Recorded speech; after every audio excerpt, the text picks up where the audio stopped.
আছেন সবাই? আশা করি ভালো আছেন। আমার লক্ষ্মীপ্রিয়াস ডলি ব্লগ চ্যানেলে আপনাদের সকলকে জানাই অনেক অনেক স্বাগত।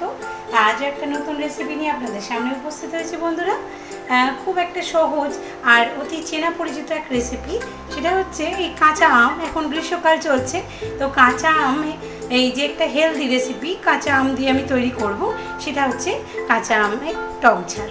তো চলো, এই হালকা পাতলা টক ঝাল কতটা উপকারী সেটা সবাই জানো হয়তো। আর এই রোদ পড়েছে, এই টক ঝালটা পাতলা ঝোলটা খাওয়া আমাদের ক্ষেত্রে খুবই উপকারী। আমরা প্রত্যেক দিন আমাদের দুপুরের খাদ্যের তালিকায় কিন্তু রাখতে পারি। তো চলো, আমি কিভাবে এই টক ঝাল করি সেটাই তোমাদের সঙ্গে আজকে শেয়ার করব। স্কিপ না করে বন্ধুরা দেখতে থাকো পুরো ভিডিওটা। আমি আমগুলোকে ভালো করে ছাড়িয়ে নেব।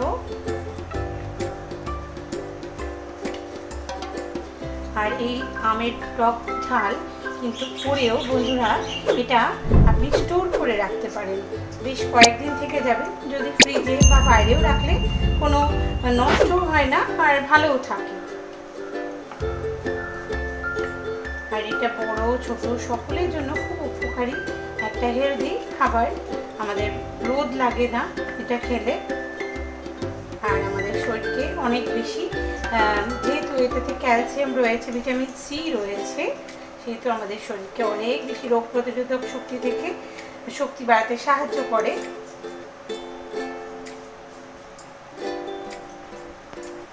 দেখো, আমার আমগুলো কাটা হয়ে গেছে। আমি এভাবে লম্বা লম্বা করে কেটে নিয়েছি। এবার আমি রান্নাটা শুরু করব। তো চলো রান্নাটা শুরু করে যাক। প্রথমে আমি কড়াইয়ে সরষের তেল দিয়ে দেব।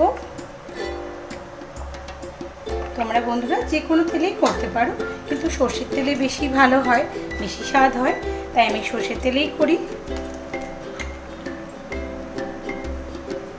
তেলটা আমার গরম হয়ে যাবে যখন, দেখো তেলটা গরম হয়ে গেছে, কারণ কড়াইটা খুব গরম ছিল। এবার আমি কিছুটা সরষে, কালো সরষে দিয়ে দেবো ফোড়নের জন্য।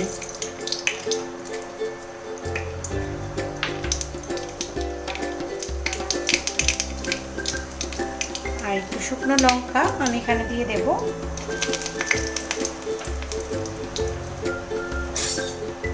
এবার আমি ভালো করে নাড়াচাড়া করে আমগুলো দিয়ে দেব।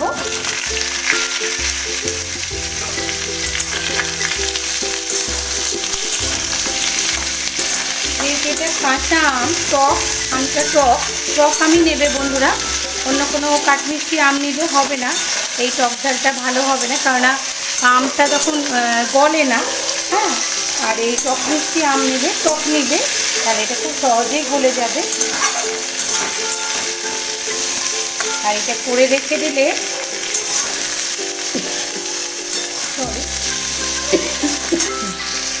এটা করে রেখে দিলে এই টক ঝালটা বেশ কয়েকদিন ধরে খাওয়া যায়। এটা করে ফ্রিজে রেখে দিলেও বেশ কয়েকদিন থেকে যাবে আর নষ্টও হবে না। ভাতের সঙ্গে খেতে খুব ভালো লাগে।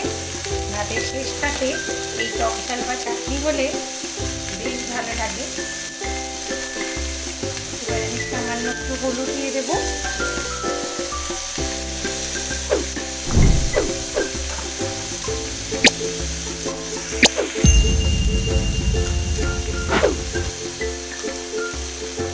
এবার আমি পরিমাণ মতো নুন অ্যাড করে দিলাম।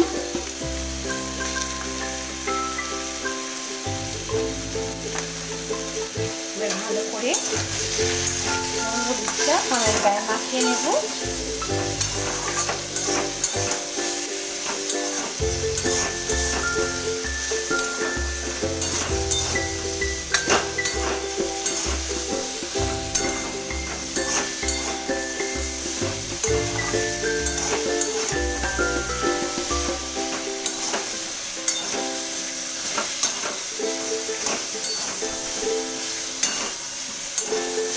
আর আমি এটা লো ফ্লেমে ভালো করে ভাজবো। আর এই পাতলা আমের টক ঝালে একদমই তেল লাগে না, খুব উপকারী একটা হেলদি খাবার। এবার আমি পরিমাণ মতো জল আমি এখানে অ্যাড করে দেব। আমগুলো সিদ্ধ হতে দেব। আর একটু জল লাগবে বন্ধুরা।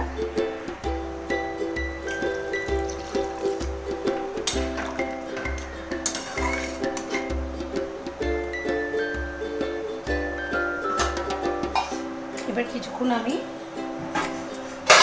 ঢাকা দিয়ে দেব এটা সিদ্ধ হওয়ার জন্য। আমি 15 মিনিট পরে ঢাকনাটা খুললাম। দেখো কি সুন্দর সিদ্ধ হয়ে গেছে আমগুলো। একটা ভেঙে দেখায়, এই দেখো খুব সুন্দর করে সিদ্ধ হয়ে গেছে। এবার আমি এখানে চিনি পরিমাণ মতো অ্যাড করব। যেহেতু এটা টক ঝাল মিষ্টি হবে, খুব বেশি চিনি অ্যাড করব বন্ধুরা, করব না। এখানে আমি 1 চামচ, 2 চামচ, 3 চামচ, ওই 3 চামচ 3.5 চামচ মতো আমি এখানে চিনি অ্যাড করলাম। এটা টকই হবে। আর এবার আমি একটু ভাজা মশলা এখানে অ্যাড করব।